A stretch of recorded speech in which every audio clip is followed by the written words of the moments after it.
Mga mima, nanghihina na naman ako. Kailangan ko ng dugo. Hindi kasi ako nakasipsip ng dugo isang buwan. Uy, hindi. Magluluto ako ng ampalaya with egg dahil ito ay packed with vitamin C, with collagen, with antihistamine, and ginkgo biloba. Uy, hindi mga mima. Gusto ko ng madagdagan ang aking dugo para makatulog ako ng maayos. So, ayan, ginigisa-gisa ko lang siya. Yung ricados, yung onion and garlic.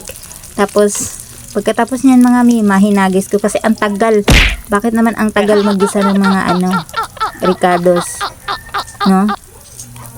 So, ayan mga mima, sinunod ko na ang aking chop ampalaya. Yan, ako talaga nagluto yan mga mima. Wala siyang kamatis kasi walang available dito mga mima. So, ayan lang.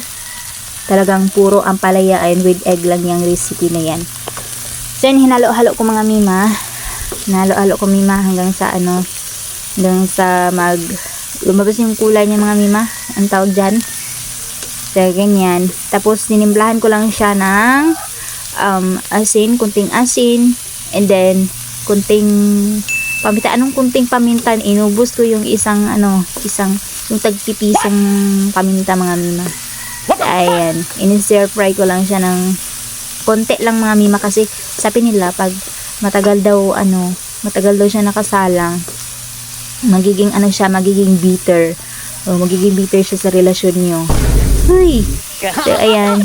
Hinalo-halo ko siya ng maigi. Tapos, nagka-crack ako ng egg. Ay, ang tagal naman yan. Nagka-crack ako ng egg mga mima. Tapos, ilagay ko yan pagka malapit na siyang maluto. So, mga mima, nag-search ako sa Google. So, ang dami pala talaga ng benefits ng ampalaya, no? Maliban sa, ng pampataas ng dugo.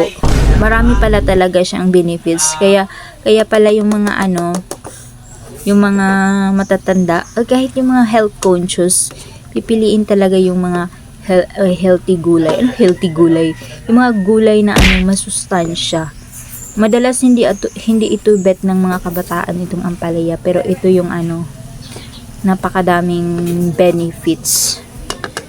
Kaya yung iba ginawan ito ng mga chips para talaga makakain ng kabataan at yung matatanda.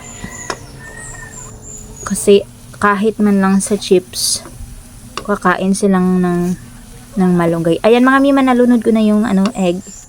Tapos hinalo-halo ko lang yan siya ng konti.